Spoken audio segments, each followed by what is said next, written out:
Juan Kapitulo 6, versikulo 35.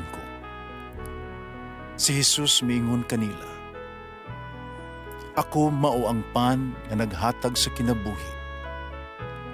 Ang muari kanako dili nagayod gutumon, ug ang mutuo kanako dili nagayod uhawon." Pan sa kinabuhi.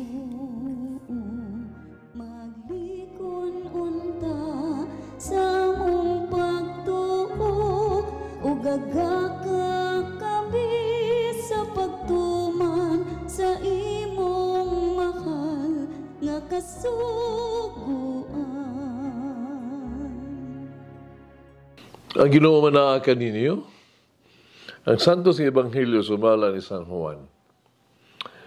Si Jesus mihuga sa tiil sa iyang mga tinun-ag, miingon siya, "Sultihan ko kamo, walay ulipon, alabaw sa iyang agalon. Walay sinugo, alabaw sa nagsugo kaniya. Karon nga nasayo na kamo sa maong kamatuuran, bulahan kamo kung inyo kining buhaton. Wala ko magsulti mahitungod kaninyong tanan. Nagaila ko sa ako ang gipili. Apan, kinahanglan matuman ang kasulatan nga nag-ingon. Ang tao nga misalo kanako sa pagkaon, nahimo nga akong kaaway. Sultihan ko kamo ni ini, so wala pa kini mahitabo. Alon ini kahitabo na ni ini, mutuo kamo nga ako, mao ako.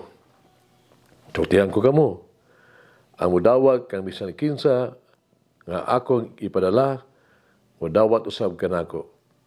Ug ang mudawat kanako, mudawat usab sa nagpadala kanako." Ang Ebanghelyo sa Ginoo. Pasalamati ang Ginoo, kay siya maayo, ang iyang gugma mulungtad, hangtod sa kahangturan. Pasalamati ang Diyos sa tanang mga Diyos, ang iyang gugma malungtaron. Pasalamati ang Ginoo sa mga Ginoo, ang iyang gugma balungtaron.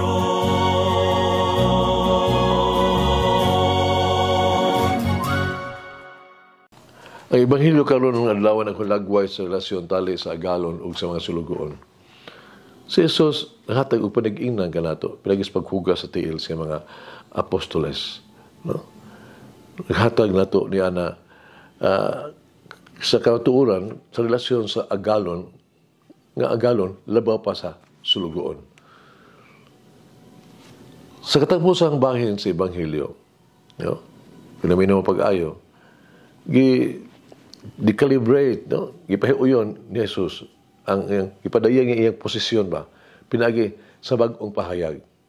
Siya ang mudawat kabisan kinsa, nga akong ipadala, mudawat kanako. Siya nga mudawat sa kanako, mudawat kaniya, nga nagpadala kanako. Ang unang bahin sa Ebanghelyo, karon napasiug na sa gidaghanon, pagkadako. Ikaduha, nga aspekto, mao ang quality, kalidad sa relasyon. Si Jesus nagtudlo kanato, unsaon nga mahimong maayong mga leader. Aron mahimong wala leader, dili kinahanglan nga i-post nimo ang imong credential, mga panghambog diha, bahin sa imong mga titulo o mga lahimo. Nakahimamat ba ka og usa ka tawo sa opisina, ganahan kayong magmando sa mga tao sa palibot? Mingong buhata kini, buhata ka na, kuha kini, karon dadadin he. Mga busi ba ng mga tao, ganahan kayo mo daog-daog sa uban. Abi nila mas maayo o mas labaw pa sila sa iya mga sakop.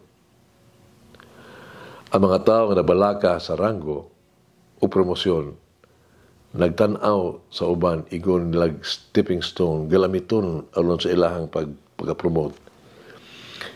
Ilang gilantaw ang ilang mga kauban sa opisina di isip ang kakompetensya.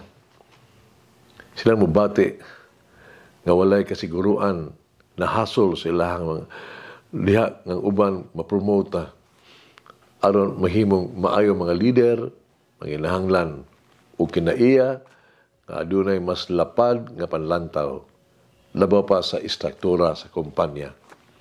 Maay ng leader.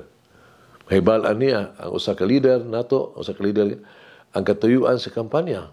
Kung leader juga. So usa pagpauswag niini sa dignidad ug bilis sa mga tao nga sakop niini. Wala lang niya dili niya ko tumagituman ang ipahayag sa job order description kundi he will do more than that. At imanog niya gyud ang quality sa relationship diya sa mga tao sa kumpanya.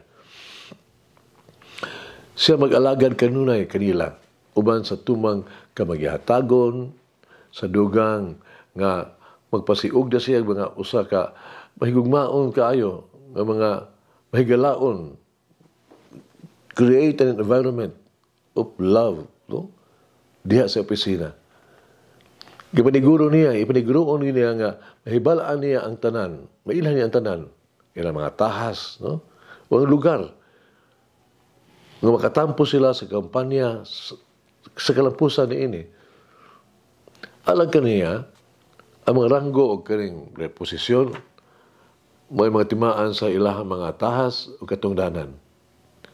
Dili kini makapakunhod sa ilahang mga kontribusyon. Ingon nga ang resulta nga ang tao sa iyang palibot nadasig sa paggamit sa ilahang mga talento o abilidad. Encourage. Ang mga gasa sa pag-alagad sa isig usa, kung mo alagad ka sa uban, wala ka mag-focus sa iyong posisyon, titulo o kahalang doon. Hinuon ang imong kabalakan mao ang pagpadayon sa maayong relasyon uban kanila. Pamalundong kini. Ipakita ka nato ni Jesus unsa ang tinuod nga pangulo o leader des pag-alagad sa uban. Dili kadtong daghan nga sulugoon, kundi dili kadtong daghan nga gialagaran mao gyud ang tinuod nga leader. Maghampo kita. Lord Jesus, teach us the way to be a true leader like you. Mama Mary, alagad sa Dios. Tutuloy ikimi gihapon. Ikaw nakaalagad man sa Ginoo. Na kayo makaalagad kasing-kasing sa Dios uban sa tumang pagpaubos. Umalangin ang Diyos magagahom sa tanan, Amahan, Anak, Espiritu Santo. Amen. May the Lord of the divine mercy bless us all, heal us from all diseases and suffering. Ayun unta niya kita, tanang mga sakit na sa lawas, o sa kalag, body and soul. In the name of the Father, the Son, and of the Holy Spirit. Jesus, I trust in you. Amen. Whoever eats the bread of life will never hunger, says the Lord. Kay galaan inyong nabati ang pagpaambit ug hamubong pamalandong sa pulong sa Dios pinaagi sa tulumanon. Pan sa kinabuhi nga gidumala ni Monsignor Daddy Silva.